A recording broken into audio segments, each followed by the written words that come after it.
Kakek buta ini dibuang oleh anaknya, hanya karena masalah sepele. Setelah itu hal ini yang terjadi. Langit pagi menyemburatkan warna keemasan saat matahari perlahan merayap naik dari balik pegunungan jauh di timur. Suasana desa masih lengang, hanya terdengar gemericik air dari pancuran bambu yang mengalir ke kolam kecil di halaman belakang rumah Pak Surya. Rumah sederhana berdinding kayu itu tampak hangat, bukan karena kemewahannya, tapi karena cinta yang tinggal di dalamnya. Pak Surya duduk bersila di atas tikar pandan, mengenakan kain sarung dan baju lengan panjang yang telah memudar warnanya karena sering dicuci. Di pangkuannya tertidur seorang bocah laki-laki berusia sekitar 4 tahun, bernama Amar, satu-satunya buah hati yang ia miliki. Ia membelai lembut rambut anak itu, tersenyum kecil sembari menatap wajah polos yang terlelap tanpa beban dunia. Setelah kehilangan istrinya saat Amar baru berusia beberapa bulan, Pak Surya memilih untuk tidak menikah lagi. Banyak yang menawarinya pendamping hidup, tapi ia menolak dengan halus. Bukan karena hatinya telah mati, melainkan karena hatinya telah dipenuhi sepenuhnya oleh tanggung jawab terhadap anaknya. "Mama pergi terlalu cepat, Mar," bisiknya pelan pada anak yang tertidur. "Tapi ayah janji, kamu gak akan kekurangan cinta." Pak Surya bukan orang kaya raya, tapi ia cukup berada. Ia mewarisi sebidang sawah dari orang tuanya, dan dari situ ia hidup. Hasil panennya selalu disyukuri, tak pernah mengeluh meski kadang hanya cukup untuk makan sederhana. Namun ia dikenal di seluruh penjuru desa sebagai orang yang sangat dermawan. Tiap panen datang, ia selalu menyisihkan sebagian hasilnya untuk dibagikan kepada janda tua, anak yatim, dan para tetangga yang sedang kesusahan. Pak Surya itu, kalau punya 2 roti, 1 buat orang lain. Begitu ujar Bu Rini, janda tua yang sering menerima bantuan darinya. Tapi kebaikan hati itu bukan sekadar citra. Ia benar-benar hidup dengan prinsip, rezeki yang baik adalah yang bisa membuat orang lain kenyang juga. Banyak tetangga bertanya, mengapa ia begitu royal, padahal ia hanya punya 1 anak dan harus membesarkannya sendiri? Jawabannya selalu sama, dengan senyum. "Kalau saya meninggal nanti, saya ingin Amar mewarisi hati, bukan cuma harta." Amar tumbuh dalam suasana penuh kasih sayang. Pak Surya tidak pernah memukul, apalagi membentak. Didikannya lembut, namun penuh ketegasan. Amar diajarkan untuk membungkuk kepada orang yang lebih tua, membantu tetangga tanpa disuruh, dan tidak pernah mencela makanan meski hanya tempe dan nasi putih. Setiap malam, selepas salat Isya, Pak Surya akan duduk bersama Amar di serambi rumah. Ia membacakan buku cerita rakyat, atau kadang hanya menceritakan kisah hidupnya sendiri, tentang masa mudanya, tentang perjuangan bekerja keras, dan tentang arti kejujuran. Jadi laki-laki itu jangan cuma kuat ototnya, Mar, tapi harus kuat hatinya juga. Jangan gampang iri, jangan gampang marah. Nasihatnya sambil menatap bintang. Amar kecil hanya mengangguk, belum sepenuhnya mengerti. Tapi ia selalu suka duduk berlama-lama di pelukan ayahnya, mendengar suara tenang yang membuatnya merasa aman. Suatu sore, saat Amar berumur 9 tahun, Pak Surya pulang dari sawah dengan badan penuh lumpur. Hujan turun sejak siang, tapi ia tetap bertahan di ladang untuk menyelamatkan padi yang mulai rebah. Amar yang menunggu di rumah langsung berlari menyambutnya. "Ayah capek?" tanya Amar kecil, memegang tangan ayahnya. Pak Surya tersenyum, meski tubuhnya menggigil kedinginan. "Sedikit. Tapi lihat ini," katanya sambil membuka karung kecil dari kain. Isinya beberapa buah mangga muda dan 1 plastik kecil berisi permen. "Buat kamu. Ayah tahu kamu suka mangga muda. Tapi jangan banyak ya, nanti sakit perut." Amar tertawa kecil, lalu memeluk ayahnya erat-erat. Dalam hati ia berkata, ayah itu seperti pohon besar, selalu melindungi walau diterpa hujan dan angin. Hari-hari mereka berjalan sederhana tapi bahagia. Tak ada mobil, tak ada televisi mewah. Hanya ada sepeda tua, beberapa buku bekas, dan radio kecil yang kadang hidup, kadang tidak. Tapi rumah itu selalu hangat, karena kasih sayang Pak Surya mengisi setiap sudutnya. Pak Surya bekerja keras agar Amar mendapat pendidikan yang layak. Ia tidak ingin anaknya tumbuh dengan kehidupan yang penuh keterbatasan seperti dirinya. Maka tiap panen, ia sisihkan sebagian untuk menabung biaya sekolah Amar. Bahkan ketika harga beras jatuh dan penghasilan menipis, ia tetap mempertahankan prinsipnya. Kalau kamu rajin belajar, Mar, katanya suatu malam, nanti kamu bisa sekolah tinggi, kerja bagus, hidupmu lebih mudah dari ayah. Amar mengangguk. Ia mulai sadar betapa besar pengorbanan ayahnya. Tahun demi tahun berlalu. Amar mulai masuk sekolah menengah. Pak Surya harus menjual sebagian sawahnya untuk membiayai seragam, buku, dan kebutuhan sekolah. Namun ia tidak pernah mengeluh. Ia hanya bilang, sawah bisa dicari lagi, tapi masa depan anak cuma datang sekali. Ketika Amar lulus dan mendapat beasiswa parsial ke universitas, Pak Surya nyaris menangis bahagia. Ia mengantar anaknya hingga ke kampus, membawa 2 koper kecil dan 1 kantong kain berisi makanan kering. Saya titip kamu sama ilmu ya, Mar, katanya waktu itu. Kalau kamu jujur sama ilmu, dia nggak akan ninggalin kamu. Amar menatap ayahnya, lalu memeluknya erat. Dadanya sesak. Tapi seperti biasa, Pak Surya menepuk punggung anaknya dan berkata pelan, laki-laki itu, kalau mau jadi besar, harus belajar melepas. Sepeninggal Amar ke kota, rumah Pak Surya menjadi sunyi. Tak ada lagi suara langkah kaki kecil di pagi hari, tak ada lagi suara tawa di malam hari. Tapi ia tetap menjalani hari-harinya dengan sabar. Ia mulai membuka les kecil di rumah bagi anak-anak tetangga yang kesulitan belajar. Ia tidak menarik bayaran. Hanya meminta doa, agar Amar sehat dan sukses di perantauan. Sesekali Amar pulang. Setiap kepulangan itu adalah pesta kecil bagi hati Pak Surya. Ia akan menyiapkan makanan kesukaan Amar, membersihkan rumah, bahkan mengganti gorden dengan yang baru. Namun makin lama, Amar makin jarang pulang. Kadang hanya mengirim kabar lewat telepon singkat. Maaf, ya. Sibuk banget di kerjaan. Nanti pas libur panjang, aku sempatkan pulang. Pak Surya tidak pernah marah. Ia selalu menjawab dengan suara hangat. Nggak apa-apa, Mar. Yang penting kamu sehat. Ayah doakan selalu. Tapi jauh di lubuk hatinya, ia merindukan suara Amar. Merindukan anak yang dulu tertidur di pangkuannya setiap malam. Hingga akhirnya datanglah kabar bahwa Amar akan menikah. Pak Surya girang bukan main. Ia menyiapkan pakaian terbaiknya, bahkan meminjam jas dari tetangga untuk menghadiri acara akad nikah. Saat bertemu Yuli, calon menantunya, Pak Surya menyambutnya hangat. Tapi ia segera merasakan sesuatu yang tidak biasa. Yuli, wanita muda berdandan mewah itu, menatapnya datar. Tidak senyum. Tidak sapa. Seolah kehadiran Pak Surya hanya formalitas belaka. Tapi ia menepis perasaannya, dan meyakinkan diri, mungkin dia cuma gugup. Amar tidak banyak bicara saat itu. Wajahnya tampak canggung. Tapi Pak Surya menahan semua tanya. Ia hanya ingin anaknya bahagia.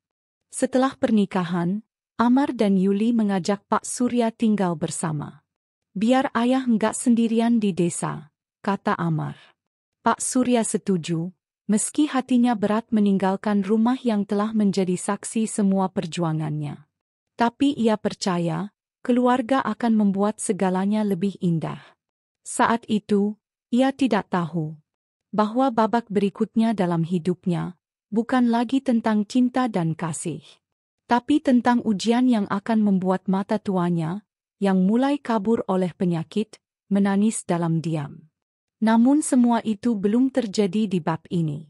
Saat ini, yang ada hanyalah rumah tua yang hangat, cinta seorang ayah yang tak mengenal batas, dan seorang anak yang dibesarkan dengan tangan penuh lumpur tapi hati yang bersih. Pak Surya masih percaya bahwa dunia ini akan selalu membalas kebaikan dengan kebaikan. Sayangnya, dunia tak selalu seperti yang kita percaya. Waktu adalah penyihir paling halus yang tak pernah terlihat namun perlahan mengubah segalanya. Hari-hari berlalu, bulan berganti, dan tahun menua. Amar, yang dahulu kecil dan sering bermain di pematang sawah sambil membawa ketapel dari ranting pohon jambu, kini telah tumbuh menjadi remaja dengan bahu yang mulai kokoh dan pandangan yang menatap jauh ke depan. Pak Surya memperhatikan semua itu dengan hati yang penuh rasa syukur. Ia melihat perubahan anaknya bukan hanya dari tinggi badan atau suara yang mulai berat, tapi dari cara Amar mulai memahami dunia dengan sudut pandang yang lebih luas. Anak itu kini lebih banyak membaca, lebih sering bertanya tentang hal-hal yang tak bisa dijelaskan hanya dengan jawaban singkat. Tentang dunia, tentang pilihan hidup, tentang makna tanggung jawab. Yah, kalau orang baik terus jadi miskin, apa dunia akan selalu begitu? Tanya Amar suatu malam, ketika lampu petromak bergoyang ditiup angin. Pak Surya menoleh dari buku tua yang tengah dibacanya. Orang baik tidak selalu miskin, Mar. Tapi orang baik biasanya tidak sibuk memperkaya diri sendiri. Dia sibuk memperkaya hidup orang lain. Amar terdiam. Ia merenungi jawaban itu lama. Setelah lulus dari SMP di desanya, Amar mendapat kesempatan untuk melanjutkan ke SMA negeri terbaik di kota kecamatan. Jaraknya jauh dari rumah. Tiap hari ia harus menempuh hampir 2 jam perjalanan pulang pergi dengan angkot dan berjalan kaki. Tapi tak sekalipun Amar mengeluh. Pak Surya hanya bisa membelikan sepatu sederhana, ransel bekas, dan beberapa buku tulis. Tapi Amar memeluk semua itu seolah telah diberi emas batangan. Setiap pagi, sebelum ayam jantan kedua berkokok, Amar sudah bangun. Ia akan mengambil air di sumur, membantu ayahnya menyiram tanaman di kebun kecil belakang rumah, lalu bersiap berangkat. Kadang, jika ayahnya sedang tak sempat memasak, Amar hanya membawa bekal singkong rebus atau pisang goreng seadanya. Namun bagi Amar, semua itu cukup. Ia percaya, ilmu akan datang pada mereka yang sabar dan sungguh-sungguh. Pak Surya terus bekerja keras di sawah. Usianya memang sudah tak muda lagi, tapi demi menyekolahkan Amar, ia rela tubuhnya diguyur matahari, tangannya luka karena sabit, dan kakinya lecet terendam lumpur. Ia bahkan mulai menggarap ladang milik tetangga, membantu memanen, atau mengangkat karung padi untuk sekadar mendapat upah tambahan. Tak apa saya lelah sekarang, katanya suatu ketika kepada Pak Leman, sahabat lamanya. Asal nanti anak saya bisa sekolah tinggi. Saya ingin dia jadi sarjana. Pak Leman mengangguk. Amar anak pintar. Dia pasti bisa. Saat Amar kelas 2 SMA, ia mulai menunjukkan prestasi luar biasa. Nilainya nyaris sempurna, dan ia sering mewakili sekolah dalam lomba cerdas cermat, pidato, dan karya ilmiah. Guru-gurunya bangga, teman-temannya segan. Tapi Amar tak pernah sombong. Ia tetap pulang naik angkot murah, tetap makan di warung kaki lima, dan tetap menyalami setiap guru dengan membungkuk penuh hormat. Berita tentang Amar menyebar hingga ke pelosok desa. Warga kampung mulai menyebut Pak Surya sebagai bapaknya sarjana. Julukan yang membuat mata Pak Surya selalu berkaca-kaca setiap mendengarnya. Ayahmu itu hebat, Mar, kata Bu Guru Lestari suatu hari. Kalau bukan karena pengorbanan beliau, kamu tak akan sampai di sini. Amar tersenyum kecil, menunduk. Ia tahu benar, setiap lembar buku yang ia baca, setiap pena yang ia pakai untuk menulis, semuanya adalah hasil keringat ayahnya yang tak kenal waktu. Ia pernah melihat dengan mata kepala sendiri, bagaimana ayahnya pulang dengan pakaian basah kuyup, karena hujan deras saat mengangkat padi. Waktu itu ia menangis diam-diam. Tapi ia berjanji dalam hati, aku akan membalas semua ini. Suatu hari nanti. Tiba saatnya Amar lulus SMA. Ia mendapat peringkat pertama se-kabupaten, dan mendapatkan kesempatan mendaftar di berbagai perguruan tinggi ternama. Tapi tentu saja, untuk berkuliah di luar kota membutuhkan biaya besar. Pak Surya tahu hal itu. Ia pun mulai menjual sebagian ladangnya. Ia menjual 2 ekor kambing yang selama ini ia pelihara untuk keperluan darurat. Ia bahkan melepas perhiasan peninggalan almarhum istrinya. Satu-satunya kenang-kenangan yang masih ia simpan rapi di dalam lemari. Ini semua untuk masa depan kamu, Mar, katanya sambil menyerahkan map berisi dokumen pendaftaran. Ayah nggak punya banyak, tapi semoga cukup buat awal. Amar hanya bisa memeluk ayahnya, lama sekali, tanpa berkata-kata. Tenggorokannya tercekat. Akhirnya, Amar resmi menjadi mahasiswa. Ia diterima di universitas negeri ternama di ibu kota, mengambil jurusan ekonomi. Kampusnya megah, jauh dari suasana desa yang selama ini ia kenal. Di sana, Amar pertama kali mengenal kehidupan modern. Gedung tinggi, orang-orang berdasi, tempat makan cepat saji, dan dunia yang serba sibuk. Awalnya, ia sempat minder. Ia datang dengan sepatu lusuh, jaket peninggalan SMA, dan logat desa yang kental. Teman-teman barunya sebagian besar berasal dari keluarga berada, mengenakan pakaian bermerek, membawa laptop mahal, dan nongkrong di kafe sambil berbicara tentang saham dan rencana liburan ke luar negeri. Namun Amar tak gentar. Ia sadar, keberadaannya di sana adalah hasil pengorbanan besar. Maka ia memilih untuk tekun. Ia belajar lebih keras, ikut perpustakaan setiap malam, dan menghabiskan akhir pekannya dengan bekerja paruh waktu di toko buku. Tak jarang, ia harus menahan lapar demi menghemat uang bulanan. Tapi ia tetap mengirim kabar baik kepada ayahnya. Yah, kuliah lancar. Amar ikut organisasi juga. Belajar banyak hal baru. Begitu bunyi suratnya. Pak Surya membaca surat itu berulang-ulang. Ia selalu menyimpannya di bawah bantal, dan membacakannya lagi sebelum tidur, seolah mendengar suara anaknya berbicara langsung. 4 tahun berlalu. Amar menyelesaikan kuliahnya dengan nilai cum laude. Ia berdiri di panggung wisuda dengan toga hitam dan senyum mengembang. Di antara ratusan orang tua yang hadir dengan pakaian mewah dan kamera mahal, tampak satu sosok tua duduk di barisan belakang, mengenakan batik pudar dan celana kain bersih yang disetrika rapi. Itu Pak Surya. Ia datang jauh-jauh naik bus dari desa, membawa bekal nasi dan telur balado dari rumah. Saat nama Amar dipanggil, ia berdiri perlahan, menatap panggung dengan mata berbinar, dan bertepuk tangan paling lama dari semuanya. Ketika acara selesai, Amar mendekat. Ia mencium tangan ayahnya dan memeluknya erat. Amar sekarang sudah jadi sarjana, yah. Pak Surya menepuk bahunya. Bukan karena kamu pintar, tapi karena kamu tahu caranya bersyukur. Mereka tak berkata banyak setelah itu.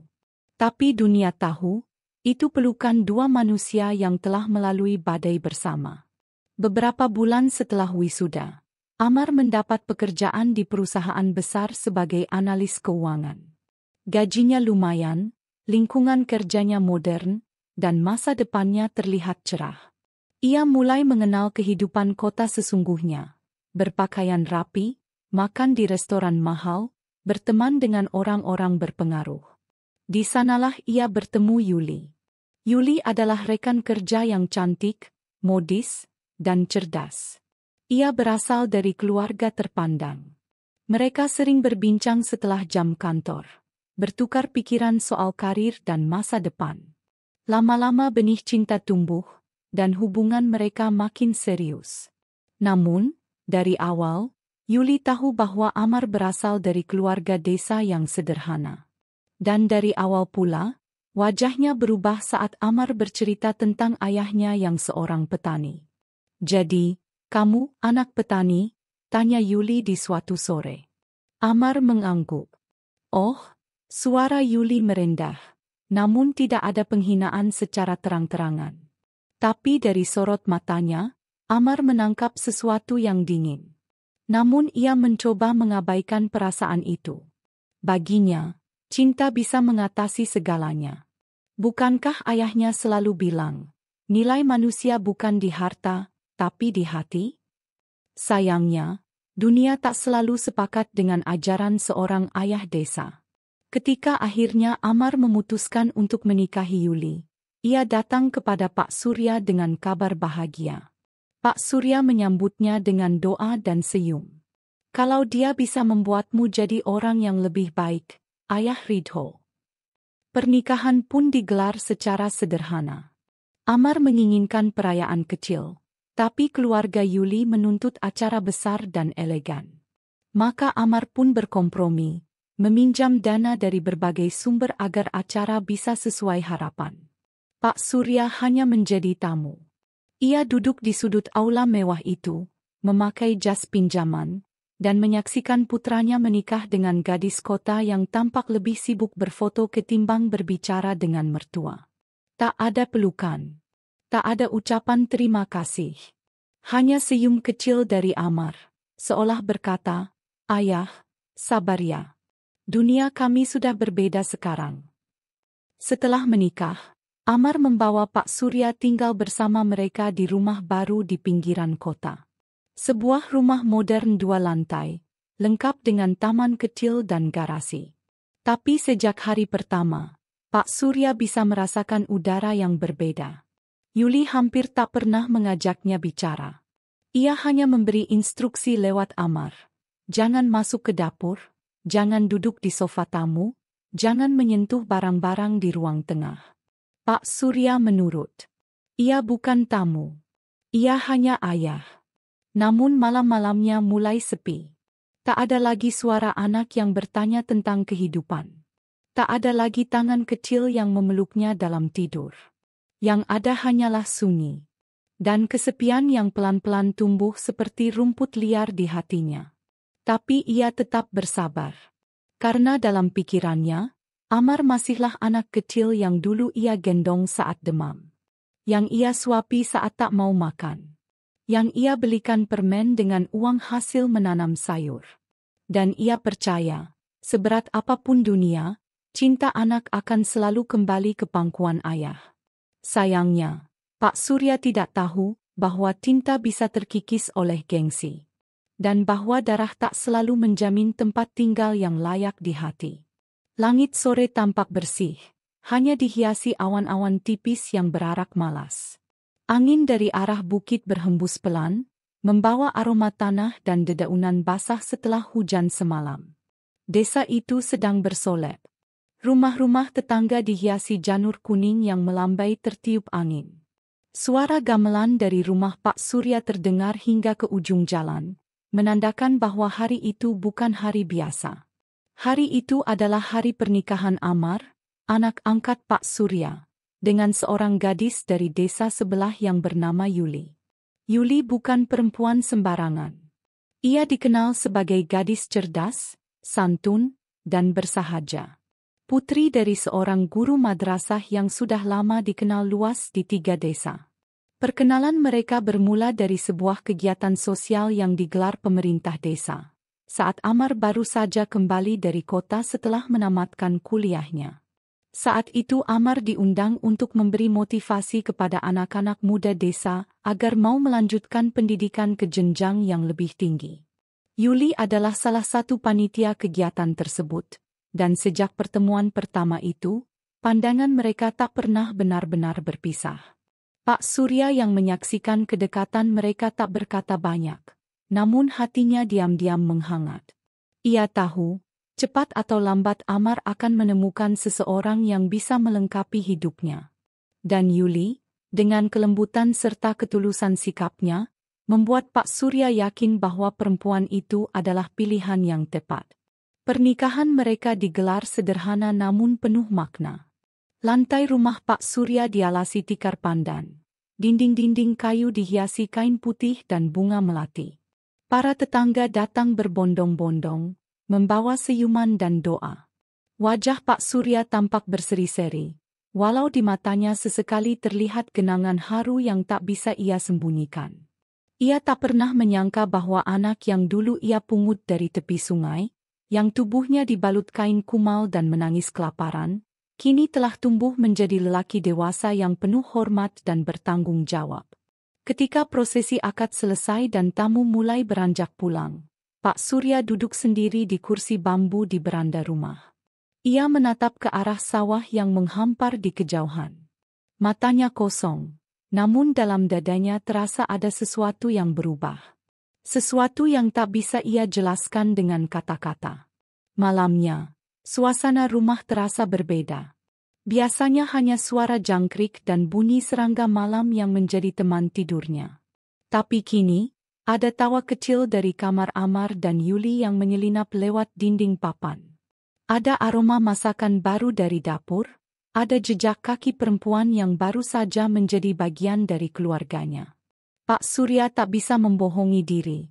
Perubahan itu membuatnya sedikit canggung. Selama bertahun-tahun, ia hanya hidup berdua dengan Amar. Segala rutinitas, segala kebiasaan, semua terpusat pada hubungan mereka berdua. Kini, hadirnya Yuli membawa angin baru. Dan meski angin itu sejuk dan menenangkan, tetap saja ia merasa seperti sedang belajar berjalan di jalan setapak yang asing. Beberapa minggu setelah pernikahan, Amar dan Yuli memutuskan untuk tetap tinggal di rumah itu. Amar merasa belum siap untuk benar-benar berpisah dari ayah angkat yang telah membesarkannya dengan penuh kasih. Ia ingin tetap bisa menjaga dan merawat Pak Surya. Apalagi usia lelaki tua itu sudah tak sekuat dulu. Yuli pun menerima keputusan itu dengan lapang dada.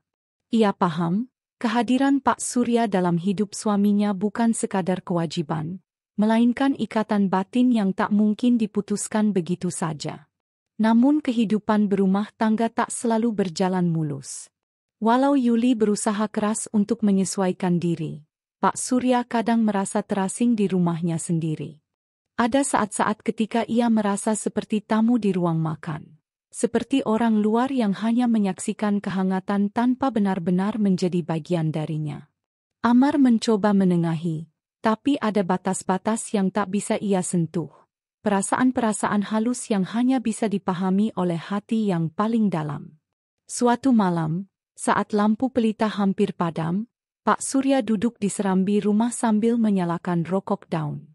Udara dingin menusuk kulit, namun ia tak bergeming.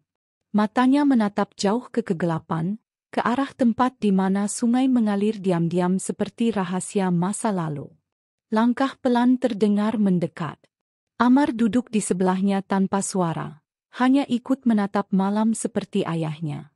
Beberapa saat kemudian, Amar berkata pelan, "Pak, kalau Bapak merasa tak nyaman, bilang saja. Aku bisa cari rumah di dekat sini." Pak Surya menghela napas. Ia tak langsung menjawab. Asap rokoknya membumbung pelan, menghilang terbawa angin. "Bukan itu, Mar," katanya akhirnya. "Bapak cuma merasa aneh saja. Rumah ini terlalu sunyi tanpa tawa kecilmu seperti dulu. Sekarang Bapak tahu, waktumu bukan milik Bapak lagi." Amar menunduk, merasa bersalah meski tak tahu harus menyesali apa. Ia tahu betul bahwa kasih Pak Surya tak pernah berkurang. Hanya saja arah perhatiannya kini mulai terbagi. Hari-hari berlalu, dan perubahan mulai semakin nyata. Amar yang dulu selalu ada di rumah, kini lebih sering keluar membantu mengurus kebun milik mertuanya. Yuli pun mulai aktif mengajar mengaji anak-anak desa, mengikuti jejak ayahnya yang dahulu. Sementara itu, Pak Surya menghabiskan waktunya sendirian, berjalan-jalan di pematang sawah atau sekadar duduk di bawah pohon jambu di halaman rumah. Ia tidak marah. Ia juga tidak cemburu. Ia hanya merasa kosong. Seperti pohon tua yang masih berdiri tegak, tapi ranting-rantingnya telah dihinggapi musim gugur. Suatu hari, Tanpa memberitahu siapapun, Pak Surya pergi ke hutan kecil di balik bukit. Tempat itu adalah tempat favoritnya sejak lama. Tempat di mana ia biasa duduk merenung dan berbicara sendiri pada Tuhan. Di sana, di antara semak dan pohon-pohon tua, ia menuliskan sesuatu di selembar kertas tua, dengan tulisan tangan yang gemetar namun tegas. Ia menyimpan kertas itu dalam kotak kayu kecil, lalu menguburnya di bawah pohon beringin yang besar. Saat ia kembali ke rumah, langit sudah merah. Yuli sedang menyapu halaman, dan ketika melihat Pak Surya datang, ia segera menghampiri. "Bapak dari mana? Kami khawatir. Tadi Amar cari Bapak ke masjid tapi nggak ada," katanya sambil menatap penuh perhatian. Pak Surya tersenyum tipis. "Bapak cuma jalan-jalan sebentar. Maaf bikin kalian khawatir." Yuli hanya mengangguk, lalu menggandeng lengannya pelan. "Masuk yuk, Pak. Saya bikin teh jahe. Bapak suka, kan?" Untuk pertama kalinya sejak lama, Pak Surya merasa hangat. Bukan dari teh jahe yang ditawarkan, tapi dari sentuhan tulus seorang menantu yang perlahan mulai mengisi ruang-ruang kosong dalam hatinya. Malam itu, Pak Surya duduk di ruang tengah sambil mendengarkan Amar dan Yuli berbincang. Mereka tertawa pelan, membahas hal-hal sepele namun menyenangkan. Sesekali Yuli menyodorkan buah atau kacang goreng, dan Amar menggoda dengan candaan khas anak muda. Pak Surya hanya diam, namun senyumnya merekah perlahan. Mungkin, pikirnya, inilah saatnya ia belajar melepaskan. Belajar menerima bahwa cinta tak harus selalu dalam bentuk kebersamaan yang erat. Kadang cinta berarti memberi ruang, dan membiarkan orang yang kita sayangi tumbuh dan terbang dengan sayapnya sendiri. Dan malam itu, untuk pertama kalinya sejak pernikahan Amar, Pak Surya tidur dengan hati yang lebih tenang. Ia tahu, hidup memang selalu berubah. Tapi cinta, jika tulus, tak akan pernah benar-benar pergi. Musim kemarau telah sampai di puncaknya. Tanah mulai merekah, dedaunan di pohon-pohon besar meranggas satu persatu, dan udara sore membawa panas yang kering serta menusuk. Di desa tempat Pak Surya tinggal, langit biru tak lagi terasa ramah. Ia seperti mata yang menatap tajam tanpa berkedip. Waktu berjalan pelan, dan di rumah sederhana di tepi sawah itu, tubuh seorang lelaki tua perlahan-lahan mulai dikalahkan oleh usia. Pak Surya kini lebih sering duduk di teras. Dahulu, ia biasa berjalan ke pematang, ke surau kecil untuk bersih-bersih, atau ke kebun belakang untuk mencabut rumput liar. Tapi belakangan, langkah kakinya melemah. Bukan karena tubuhnya rapuh, melainkan karena matanya yang kian meredup. Semakin hari, dunia yang ia kenal mulai memudar, kabur seperti lukisan yang terkena hujan. Awalnya, ia hanya merasa sulit membaca tulisan dalam Al-Quran kecil yang biasa ia bawa. Lalu huruf-huruf mulai menari tak tentu arah, hingga akhirnya hanya tampak seperti garis hitam yang menyatu. Pagi hari terasa seperti senja, dan malam tak lagi berbintang. Ia mulai sering tersandung kursi, atau menumpahkan air ketika hendak menuang teh. Semua itu membuatnya frustasi dalam diam. "Pak, kenapa sekarang sering jatuh barang?" tanya Yuli suatu pagi saat ia melihat gelas pecah di lantai dapur. Pak Surya hanya tersenyum, berusaha menyembunyikan gundah. "Tangan Bapak mungkin gemetar. Maklum, sudah tua." Amar yang duduk tak jauh dari mereka mendongak, menatap ayah angkatnya dengan alis mengerut. Ia memperhatikan betul, mata Pak Surya tampak berkabut. Pupilnya tak lagi bening seperti dulu, kini tampak buram, keabu-abuan, seolah ditutupi embun permanen. Beberapa hari setelahnya, Amar membujuk Pak Surya untuk pergi ke puskesmas. Dengan bantuan petugas kesehatan desa, akhirnya mereka pergi ke kota untuk bertemu dengan dokter spesialis mata. Diagnosa dokter membuat Amar terdiam lama. Pak Surya menderita katarak lanjut di kedua mata. Operasi masih mungkin dilakukan, tapi harus segera, sebelum jaringan mata semakin rusak dan tidak bisa diselamatkan. Kalau ditunda-tunda, risikonya kebutaan permanen, jelas dokter itu dengan nada tenang namun tegas. Sepulang dari rumah sakit, suasana rumah terasa hening. Amar tampak murung, sementara Pak Surya berusaha menyembunyikan rasa pasrah yang semakin menyesakkan dada. Yuli tidak berkata apa-apa. Ia hanya sibuk membersihkan rumah seperti biasa, tapi ada perubahan dalam gesturnya. Sedikit lebih cepat, sedikit lebih gelisah.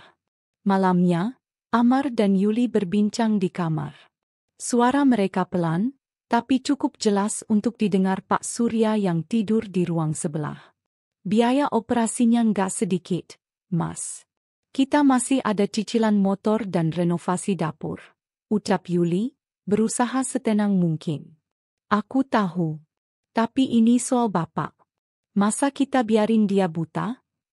Yuli terdiam lama. Akhirnya ia menjawab pelan. Tapi Mas juga tahu kan, Bapak sudah nggak produktif lagi. Sekarang aja hampir semua harus kita bantu. Kalau makin parah. Apa maksudmu? Amar menatap istrinya. Nada suaranya mulai berubah. Aku cuma realistis, Mas, jawab Yuli cepat. Kita juga harus mikir masa depan. Kita belum punya anak. Kalau terus begini, beban makin berat. Kalimat itu menyayat hati Pak Surya yang mendengarnya dari balik dinding papan. Ia membalikkan badan, memejamkan mata yang nyaris tak lagi melihat. Rasa perih yang muncul bukan dari matanya, tapi dari dadanya. Dari tempat yang selama ini ia isi dengan kasih dan harapan. Keesokan harinya, Pak Surya pura-pura ceria. Ia meminta Amar untuk tidak memaksakan operasi. Bapak masih bisa lihat kok, walau kabur. Lagian, mata tua seperti ini sudah cukup melihat dunia. Amar tampak bimbang, namun ia mengangguk pelan. Kalau begitu, nanti aku beli tongkat saja buat Bapak, ya? Pak Surya hanya tertawa kecil. Tongkat? Hah, kamu pikir Bapak ini pendekar? Beberapa minggu berlalu, dan penglihatan Pak Surya semakin merosot. Ia kini benar-benar tak bisa berjalan sendiri tanpa menabrak atau tersandung. Ia harus dibantu untuk ke kamar mandi, untuk makan, bahkan untuk duduk di tempat yang biasa. Rumah itu, yang dahulu adalah tempat ia mengatur segalanya, kini menjadi seperti labirin gelap. Yuli mulai merasa lelah. Ia tak menunjukkan kemarahan, tapi sikapnya berubah. Ia kini jarang duduk bersama Pak Surya, dan mulai sering mengeluh di hadapan Amar. Kalau terus-terusan begini, Mas, saya capek. Semua saya yang urus. Kadang saya sampai telat ngajar, karena harus mandiin Bapak dulu. Amar diam. Ia tahu istrinya tidak sepenuhnya salah. Namun hatinya remuk mendengar bagaimana ayah yang telah membesarkannya dengan penuh kasih, kini perlahan dianggap beban. Ia mencoba mencari bantuan, menawarkan tetangga untuk membantu menjaga Pak Surya, namun tak ada yang bisa setiap hari. Suatu sore, ketika Yuli sedang pergi mengajar dan Amar keluar mengurus kebun, Pak Surya mencoba berjalan sendiri menuju halaman. Ia hanya ingin merasakan angin sore, seperti dulu. Tapi baru beberapa langkah dari serambi, kakinya tersandung pot bunga. Tubuhnya terjatuh keras, kepalanya membentur batu kecil di sisi tangga. Jeritan tetangga memanggil Amar yang berlari pulang dalam panik. Darah mengalir dari pelipis Pak Surya. Ia segera dibawa ke klinik desa. Malam itu, suasana rumah hening. Yuli tampak gelisah, merasa bersalah. Amar duduk di sisi tempat tidur Pak Surya, menggenggam tangan tua itu dengan erat. Luka di pelipisnya sudah dibalut, tapi wajahnya tetap tampak lelah dan lusuh. Maafkan aku, Pak, bisik Amar. Harusnya aku nggak tinggal Bapak sendirian. Pak Surya hanya tersenyum samar. Tidak apa-apa, Mar. Ini mungkin teguran dari Tuhan. Sudah waktunya Bapak betul-betul diam dan tak merepotkan siapapun. Amar menunduk, air matanya menetes ke tangan ayahnya. Yuli berdiri di sudut ruangan, tak mampu berkata apa-apa. Sejak hari itu, Pak Surya tak banyak bicara. Ia lebih banyak diam, tenggelam dalam dunia gelapnya sendiri. Ia tak pernah mengeluh. Bahkan ketika rasa sakit mendera atau saat ia harus dibersihkan seperti bayi oleh menantunya. Tapi diam-diam, ia menyiapkan sesuatu. Beberapa minggu kemudian, Amar menemukan surat kecil di bawah bantal Pak Surya. Surat itu ditulis dengan huruf besar dan tidak rapi. Jelas ditulis sebelum penglihatannya hilang sepenuhnya. Isinya hanya satu halaman, namun cukup membuat dada Amar sesak. Amar, anakku, terima kasih sudah menjadi alasan hidup Bapak selama ini. Maaf kalau sekarang Bapak hanya merepotkan. Jangan paksakan dirimu demi Bapak. Jika suatu hari Bapak tak ada, tetaplah jadi orang baik. Dan kalau boleh, tanamkan Bapak dekat pohon jambu, tempat kita dulu sering duduk sore-sore. Jangan menangis. Air mata itu sebaiknya kau simpan untuk bahagia. Dengan kasih yang tak akan padam. Bapakmu, Surya. Amar memeluk surat itu lama. Dalam hati, ia tahu, meski tubuh dan mata ayahnya melemah, cinta lelaki itu tetap seterang mentari yang tak pernah lelah menyinari bumi. Hari-hari berlalu seperti hujan yang tak kunjung reda. Rumah itu masih berdiri di tempatnya, dengan jendela-jendela yang menghadap ke kebun belakang dan suara jangkrik yang rutin terdengar setiap malam. Namun, kehangatan yang dulu mengisi tiap sudutnya perlahan menguap, digantikan udara dingin yang tak kasat mata. Pak Surya kini benar-benar tak mampu melihat. Kebutaan total telah mengubah hidupnya menjadi satu dunia kelam, di mana suara dan sentuhan menjadi satu-satunya jendela untuk mengenali dunia. Setiap pagi ia duduk di kursi kayu usang di dekat dapur, mendengarkan langkah kaki Yuli yang kini terdengar berat, seolah setiap jejaknya mengandung kekesalan yang ditekan. Yuli, yang dahulu bersikap sopan meski canggung pada mertuanya, kini tak lagi menyembunyikan kekesalan. Wajahnya selalu cemberut setiap kali harus membantu Pak Surya. Nada suaranya berubah, tak lagi lembut atau penuh hormat. Kadang terdengar datar, kadang sengit, dan tak jarang menyakitkan. Pak, tolong jangan buang air sembarangan lagi ya. Karpet jadi bau semua. Saya yang harus cuci, bukan orang lain, ujarnya suatu pagi, setelah membersihkan tumpahan di lantai kamar. Pak Surya hanya diam. Ia tak mampu membalas. Bukan karena takut, tapi karena ia tahu, jawaban hanya akan membuat semuanya lebih buruk.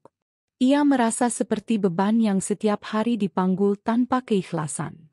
Amar menyaksikan semua itu dalam diam. Awalnya ia membela. Yul, jangan keras-keras ke Bapak. Dia nggak sengaja. Mas, saya manusia, bukan malaikat. Yuli membalas sengit. Saya sudah cukup sabar. Tapi tiap hari harus bersihkan ini itu. Bangun lebih pagi, tidur lebih malam. Lama-lama saya nggak kuat juga. Tapi dia ayahku, Yul. Justru karena dia bukan ayah kandung Mas jadi buta begini. Mas terus-menerus merasa utang budi. Kata-kata itu seperti tombak yang dilemparkan tepat ke dada Amar. Ia terdiam, matanya memandang kosong ke arah lantai. Sejak kecil, ia memang selalu merasa bahwa hidupnya adalah hutang yang harus dibayar. Pak Surya telah mengangkatnya, menyekolahkannya, bahkan menyayanginya lebih dari darah daging sendiri. Tapi kini, setelah menikah, realita hidup menamparnya keras. Uang semakin tipis. Kebutuhan rumah terus bertambah. Dan Pak Surya, lelaki tua yang dulu menjadi pahlawannya, kini menjadi sosok yang terus-menerus membebani. Hari demi hari, suara bentakan kecil mulai muncul dari Amar. Kadang ketika Pak Surya menjatuhkan sendok. Kadang saat ia memanggil terlalu sering karena kesulitan berdiri. Amar, yang dulu begitu lembut, kini mulai berubah. Pak, Bapak bisa nggak sih diam dulu? Saya lagi kerja. Bentaknya suatu malam ketika sedang sibuk menyelesaikan laporan dari kebun. Pak Surya menggigit bibir. Tangannya gemetar di pangkuan, tapi ia tak mengeluarkan suara lagi malam itu. Yang terdengar hanya detak jam di dinding, dan desau angin yang menerpa atap seng. Yuli, melihat perubahan Amar, merasa sedikit lega. Ia merasa perjuangannya selama ini akhirnya dipahami. Ia mulai lebih terang-terangan menunjukkan ketidaksukaannya. Tak jarang ia melengos ketika Pak Surya memanggil, atau berpura-pura tak mendengar. Suatu siang, saat Amar sedang keluar membeli pupuk, Pak Surya merasa sangat haus. Ia mencoba meraba-raba arah ke dapur, berjalan perlahan sambil menelusuri dinding dengan telapak tangannya. Saat ia sampai di meja makan, Yuli sedang duduk sambil memainkan ponsel. "Yo, bisa ambilkan air, nah? Bapak haus sekali." Yuli menoleh dengan malas. "Ambil sendiri, Pak. Gelas dirap. Air di teko." "Bapak, nggak bisa lihat, yo, takut tumpah." Yuli menghela napas panjang, lalu berdiri dengan kasar. Ia menuang air ke gelas dengan cepat, menaruhnya di meja begitu saja. "Mih, lain kali jangan nunggu dilayani terus, Pak. Harusnya bisa belajar sendiri." Pak Surya mengangguk pelan, meski matanya tak bisa menangkap bentuk siapapun.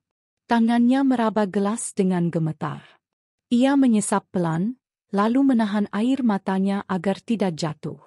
Setiap malam, Pak Surya berdoa dalam diam. Bukan meminta kesembuhan, bukan pula meminta kehidupan yang lebih baik. Ia hanya memohon agar diberi kekuatan untuk tidak membenci. Sebab, ia tahu, jika ia mulai menyimpan dendam, maka hidupnya benar-benar akan gelap. Bukan karena katarak, tapi karena hati yang telah tertutup cahaya. Suatu malam, hujan turun deras. Petir sesekali menyambar, dan angin membuat jendela bergetar. Amar pulang terlambat, bajunya basah kuyup. Ia masuk ke rumah dalam keadaan lelah dan emosi. "Pak," serunya dari ruang depan. "Bapak matiin kompor nggak tadi siang?" Pak Surya yang duduk di kamar hanya bisa menjawab lirih. "Bapak nggak tahu, Mar? Bapak nggak lihat." Amar mendesah kasar. "Ya ampun, Bapak bisa bikin rumah kebakaran tahu nggak?" Yuli langsung menimpali, "Tuh kan, Mas. Saya sudah bilang, kita nggak bisa terus-terusan begini. Ini bukan hidup normal. Kita butuh ketenangan, bukan ketakutan tiap hari." Amar menghempaskan tasnya ke kursi. Matanya memerah. Ia menatap kosong ke dinding, seolah ada sesuatu yang sedang bertarung dalam benaknya. Sementara itu, Pak Surya menunduk dalam diam. Tubuhnya terasa dingin, bukan karena hujan, tapi karena ia tahu, ia kini telah menjadi sesuatu yang tak diinginkan. Sebuah keberadaan yang semestinya tidak ada di sana. Malam itu, setelah semua tertidur, Pak Surya duduk sendirian di lantai kamar. Tangannya menggenggam Al-Quran kecil yang kini hanya ia peluk, bukan baca. Ia mengusapnya perlahan, seperti mengelus wajah seseorang yang telah lama pergi. Air matanya jatuh diam-diam, menetes ke lantai tanah yang lembab. Ia berbisik pelan ke dalam doa. "Ya Allah, bila waktuku tak lama lagi, ambillah aku dengan tenang. Jangan biarkan aku menyusahkan mereka lebih lama." Sementara di kamar sebelah, Yuli tidur nyenyak. Amar, meski terpejam, tak bisa benar-benar tidur. Kata-kata istrinya terus terngiang. Wajah Pak Surya yang penuh luka batin terus muncul dalam pikirannya. Ia tahu apa yang terjadi salah. Tapi ia juga merasa tak punya kekuatan lagi untuk melawan arus. Perlahan, ia sedang hanyut dalam pilihan yang membuatnya kehilangan siapa dirinya dulu. Di luar, hujan masih turun. Tapi di dalam rumah itu, hujan yang sesungguhnya sedang membasahi hati seorang ayah. Hujan yang tak pernah dilihat siapapun, namun menyimpan banjir luka yang tak pernah kering. Langit pagi itu pucat, seperti menyimpan duka yang tak mampu diucapkan. Embun masih menempel di kaca jendela, namun tak ada suara ceria menyambut hari baru. Rumah itu, yang dahulu dipenuhi canda dan syukur, kini senyap dan penuh ketegangan. Aroma dapur pun tak lagi menguar seperti dulu. Hanya sesekali terdengar suara langkah cepat Yuli, dan jawaban singkat Amar dari ruang tengah. Pak Surya duduk di kursi rotan dekat pintu belakang, tempat favoritnya untuk menenangkan pikiran. Sejak matanya benar-benar tak bisa melihat, tempat itu menjadi satu-satunya sudut rumah di mana ia merasa masih punya ruang untuk bernapas. Tapi akhir-akhir ini, bahkan duduk di situ pun membuatnya merasa seperti penghuni asing di rumahnya sendiri. Hari-hari terakhir, perutnya sering berbunyi. Dulu, Yuli masih sempat menyuapkan makanan, meski dengan wajah tak ikhlas. Namun kini, sejak perdebatan keras tentang pengeluaran rumah tangga, Pak Surya tak lagi mendapat jatah makan yang teratur. Kadang pagi diberi sepiring nasi sisa, kadang siang hanya diberi segelas air. Malam pun sering ia lewati hanya dengan menelan ludah dan menggigit rasa lapar. Amar, yang dulu selalu mengecek keadaan ayahnya, kini hanya pulang larut malam dengan wajah lelah dan pikiran kusut. Tak lagi ada obrolan hangat. Bahkan, salam pun kadang tak terdengar dari mulutnya. Ia seperti sedang melarikan diri dari kenyataan yang dulu ia bangun sendiri. Pada suatu siang, Pak Surya bangun dari duduknya dengan langkah pelan. Tangannya menyentuh dinding, mencoba mengingat letak lemari di ruang tamu. Perutnya sudah sangat perih. Ia tak tahan lagi. Di meja makan hanya ada setumpuk piring kotor dan gelas kosong. Tak ada suara Yuli. Mungkin sedang keluar, pikirnya. Ia tahu bahwa dalam laci kecil di lemari televisi biasanya Amar menyimpan uang receh. Sekadar untuk membeli rokok atau kebutuhan kecil lainnya. Pak Surya menunduk, mencari arah dengan sentuhan. Jantungnya berdegup kencang. Ia tak ingin mengambil apapun tanpa izin. Tapi pikirannya berkecamuk. Jika ia tidak makan, tubuhnya bisa tumbang. Tangannya menemukan lipatan kertas uang yang lembut. Ia menyentuhnya, menghitung lipatan, 1 lembar. Ketika tangannya meraba nominalnya dengan ujung jari, ia menghela napas dalam. 50.000. Bukan jumlah kecil, tapi juga bukan jumlah besar untuk rumah tangga yang layak. Ia menggenggamnya perlahan, nyaris dengan gemetar. "Maafkan Bapak, Mar," bisiknya lirih, sambil menyelipkan uang itu ke dalam saku celananya. Ia keluar menuju jalan kecil di belakang rumah. Meski tak bisa melihat, Pak Surya hafal arah jalan menuju warung kecil di ujung gang.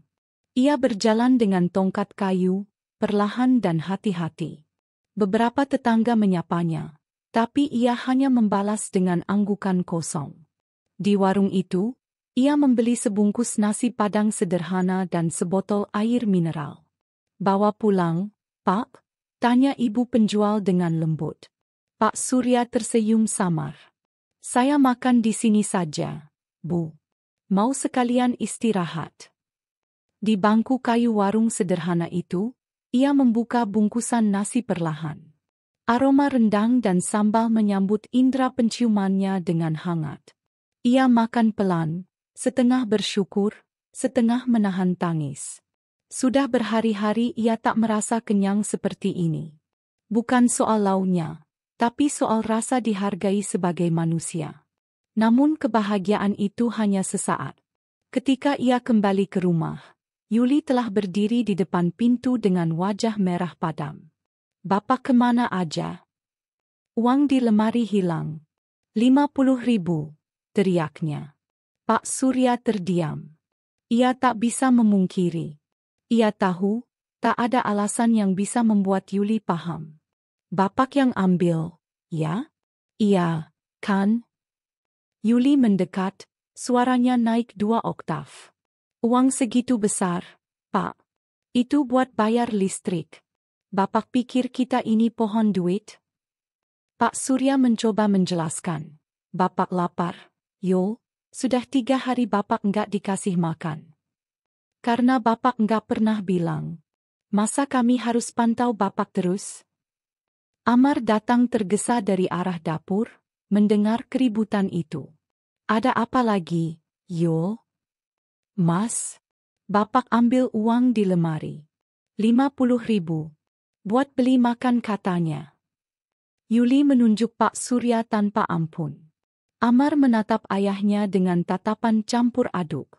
Ia melihat ke meja ayahnya yang sedikit belepotan minyak dari bungkus nasi.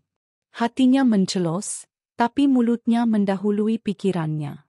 Bapak, kenapa nggak bilang? Uang segitu buat bayar kebutuhan rumah. Kami juga lagi susah. Pak Surya menggigit bibir. Ia tak ingin berdebat. Ia tahu saat ini tak ada satupun kata-katanya yang bisa didengar dengan hati terbuka. Maaf, Mar. Bapak cuma lapar. Kami juga lapar, Pak, sahut Yuli tajam. Bedanya, kami nggak pernah ambil tanpa izin. Pak Surya mengangguk pelan. Ia melangkah mundur, masuk ke kamarnya tanpa sepatah kata. Pintu ditutup perlahan. Dan untuk pertama kalinya sejak ia tinggal bersama Amar dan Yuli, ia menangis tanpa suara, menggigit ujung selimut agar tangisnya tak terdengar keluar. Di luar, Amar duduk termenung di ruang tamu. Ia tahu apa yang dilakukan ayahnya bukan karena niat buruk. Tapi tekanan hidup, tuntutan dari Yuli, dan kekacauan pikirannya sendiri membuatnya merasa lelah. Ia merasa dihadapkan pada pilihan-pilihan yang semuanya menyakitkan. Yuli menghampirinya, duduk di samping sambil melipat tangan. Mas, sampai kapan kita mau terus hidup kayak gini? Ngeluarin uang untuk orang yang gak ngerti kondisi kita? Saya capek, Mas. Bener-bener capek. Amar mengangguk pelan. Aku tahu. Mas harus pilih. Kita nggak bisa terus kayak begini. Kalimat itu menggema di kepala Amar sepanjang malam. Ia tahu Yuli menginginkan sesuatu yang drastis. Ia tahu maksud sebenarnya dari kata-kata itu. Dan ia tahu, sebentar lagi akan ada keputusan besar yang harus diambil. Keputusan yang akan mengubah segalanya, baik bagi dirinya, Yuli, maupun Pak Surya. Namun di dalam kamar kecil itu, Pak Surya kembali bersujud. Meski tubuhnya renta dan hatinya remuk, ia masih memanjatkan doa. Ya Allah, kalau memang aku adalah beban bagi mereka, cukupkanlah kesabaranku. Tapi jangan ambil kasihku pada anakku, karena meskipun ia menyakiti, ia tetap darah dagingku. Dan malam itu pun turun perlahan, menutupi luka yang tak terlihat oleh cahaya.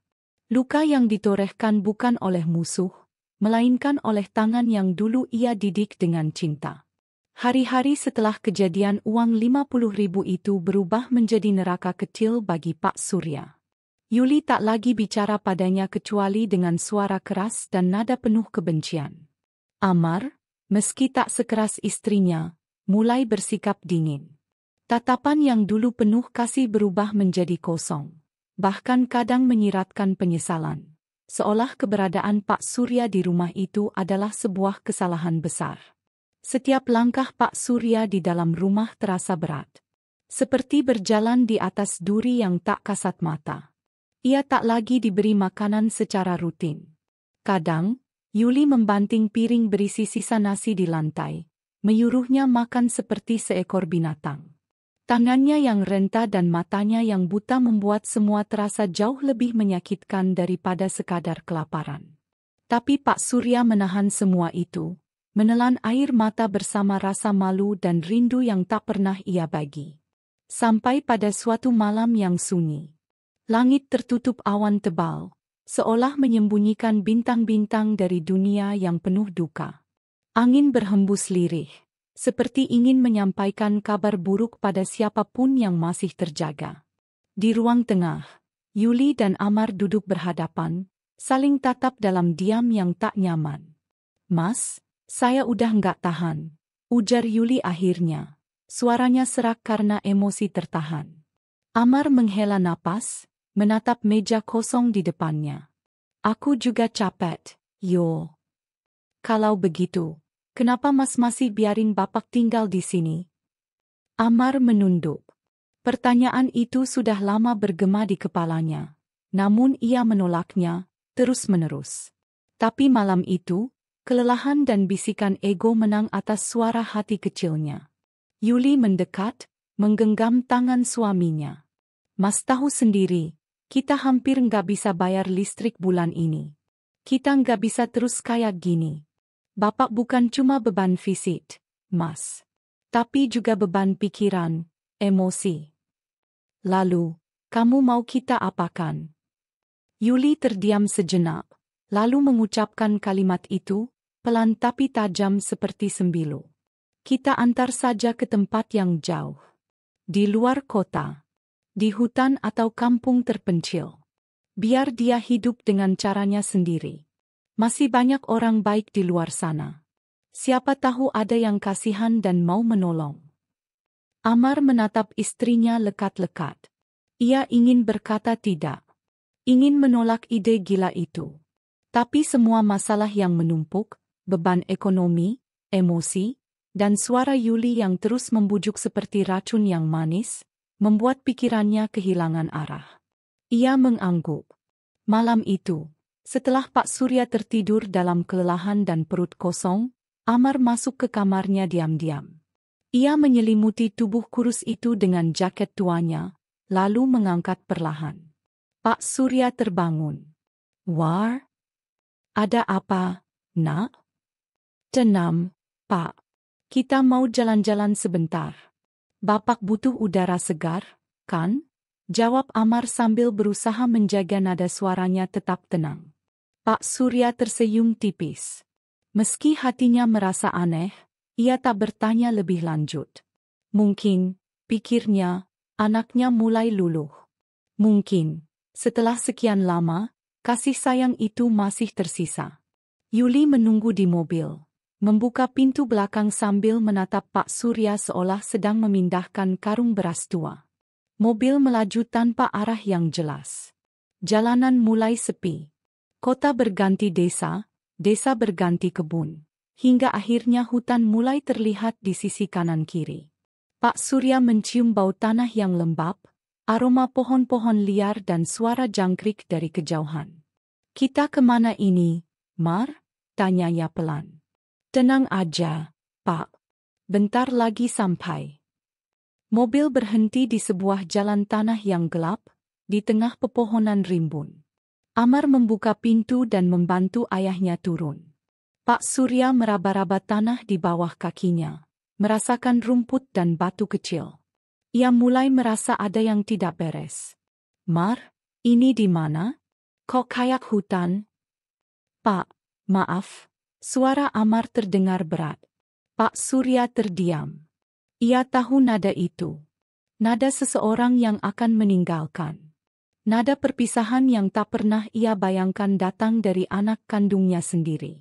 Mas, kamu mau tinggalin Bapak di sini? Tanyanya perlahan. Amar tak sanggup menjawab. Yuli turun dari mobil, melemparkan sebuah tas kecil ke tanah, berisi selimut tipis, 2 bungkus roti, dan botol air minum. Bapak bisa istirahat di sini dulu. Nanti ada orang lewat. Kalau Bapak panggil, mungkin ada yang nolong. Katanya tanpa rasa bersalah sedikit pun. Pak Surya menunduk. Tangannya gemetar, lututnya lemas.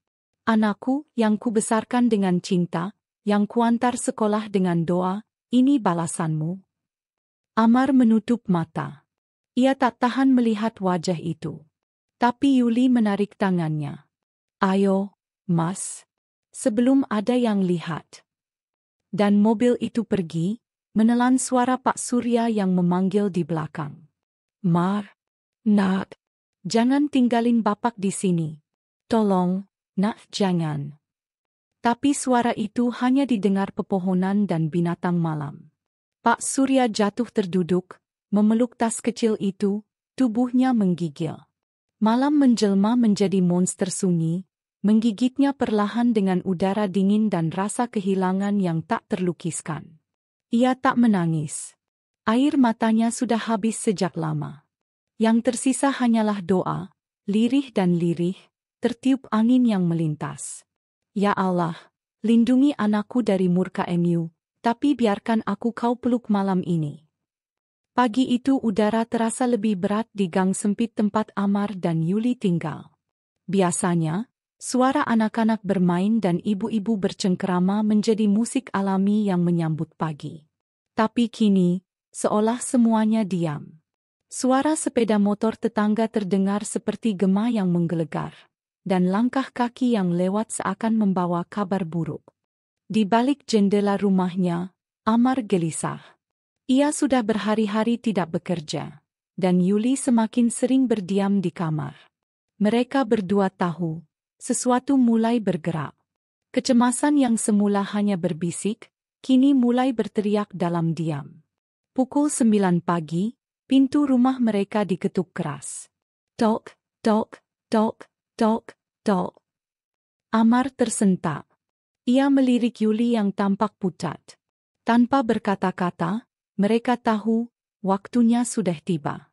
Di luar, berdiri 3 orang pria. Salah satunya adalah Pak RT, yang wajahnya serius dan kaku. Di belakangnya, 2 petugas kepolisian dengan seragam lengkap dan ekspresi waspada. Maaf, kami ingin bertanya beberapa hal, ujar salah satu petugas. Terkait keberadaan ayah Anda, Pak Surya. Amar membuka mulut, namun tak ada suara yang keluar. Yuli yang akhirnya bersuara, mencoba tetap tenang. Beliau sudah pulang kampung, Pak. Ada keluarga jauh yang menjemput.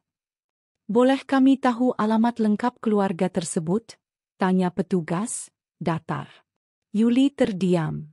Matanya berpaling ke Amar, mencari jawaban. Tapi Amar tetap bungkam. Pak RT melangkah maju.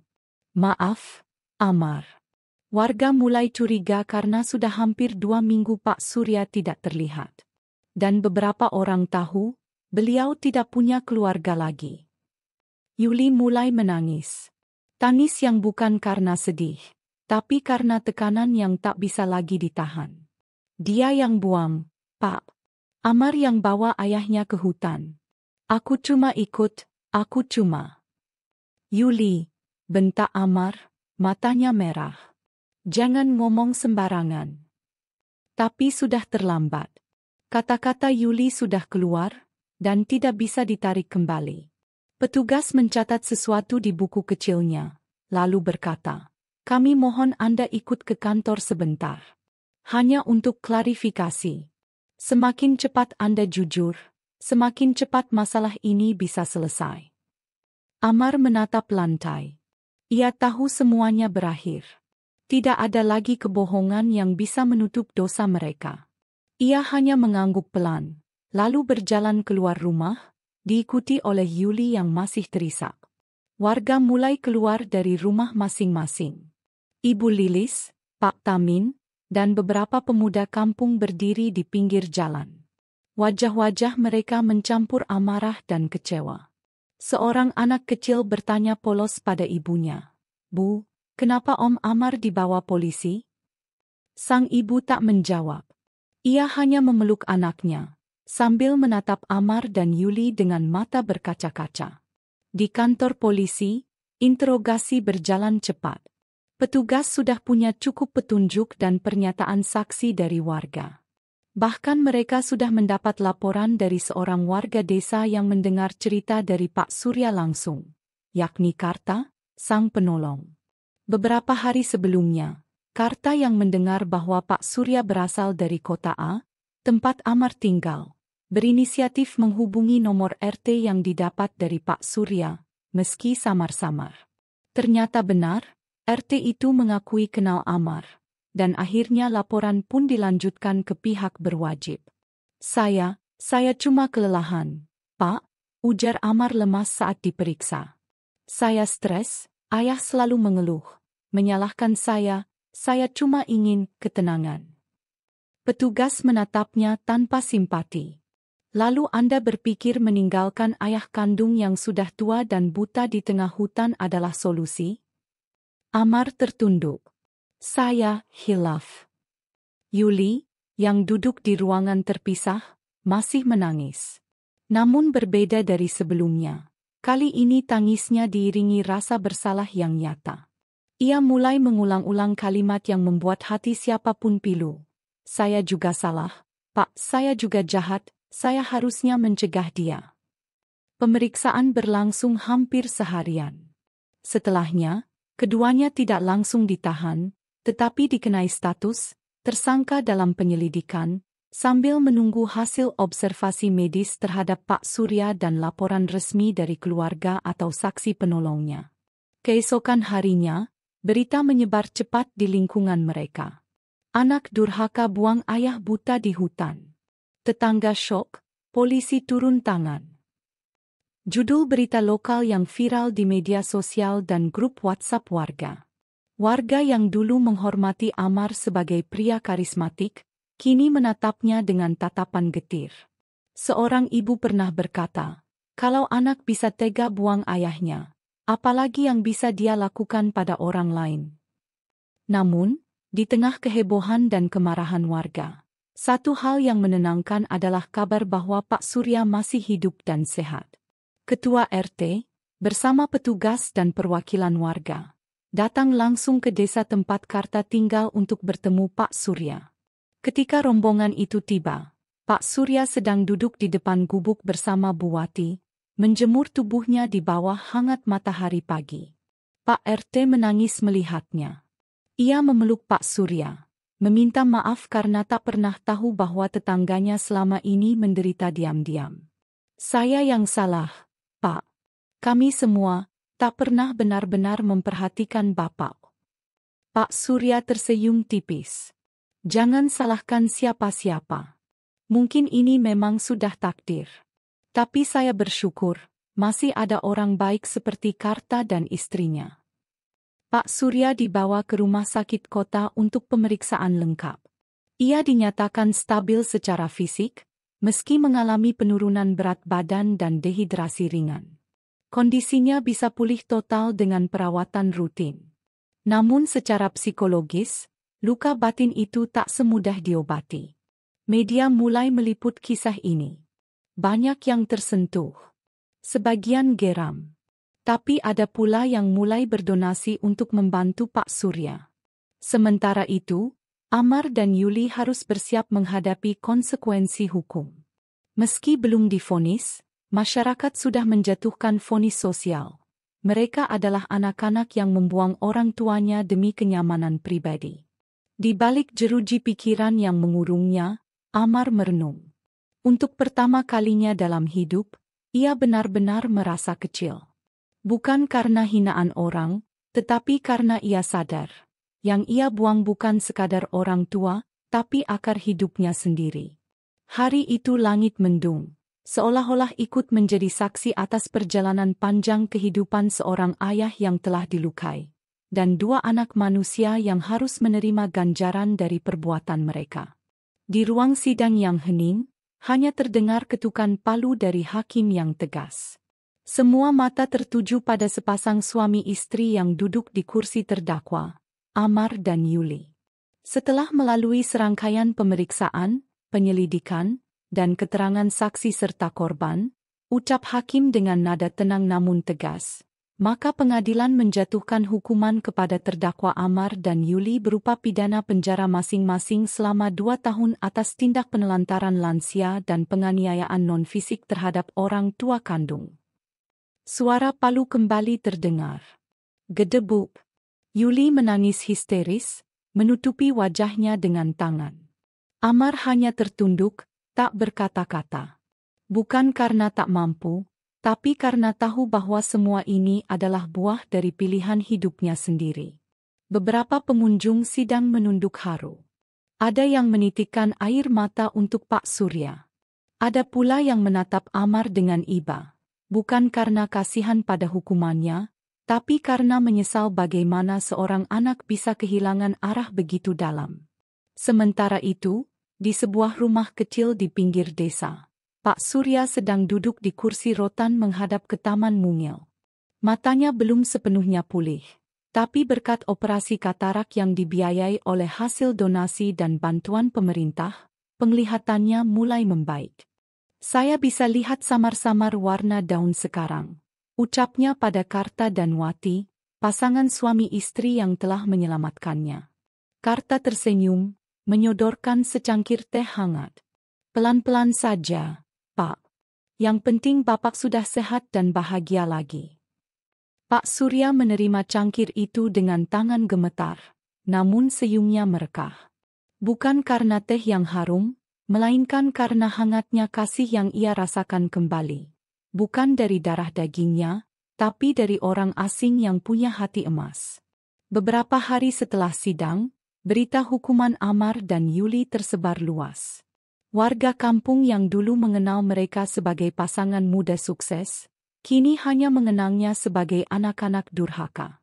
Bahkan keluarga dari pihak Yuli pun enggan memberikan pembelaan. Mereka menolak diwawancarai wartawan dan menutup pintu rapat-rapat terhadap siapapun yang ingin membicarakan kasus itu. Sahabat-sahabat Amar yang dulu sering mengajaknya berdiskusi dan berkongsi bisnis, kini tak ada satu pun yang menyapa. Nomornya diblokir. Media sosialnya sunyi. Ia bukan hanya kehilangan kebebasan, tapi juga kehilangan harga diri, martabat, dan hubungan sosial. Yuli pun mengalami hal yang sama. Teman-teman arisannya mencibir di belakang, dan sebagian bahkan merasa jijik karena sikapnya selama ini yang sombong dan penuh kemewahan ternyata hanya topeng dari kebusukan hati. Namun di sisi lain dunia, hidup Pak Surya justru mulai berubah. Setelah beberapa bulan tinggal bersama Karta dan Wati, seorang pengusaha dermawan yang mendengar kisahnya melalui berita nasional datang berkunjung. Ia bernama Pak Arwan, pemilik yayasan sosial yang fokus pada kesejahteraan lansia. Saya tersentuh mendengar kisah Bapak, ucap Pak Arwan suatu sore. Kalau Bapak berkenan, saya ingin mengajak Bapak tinggal di rumah singgah kami.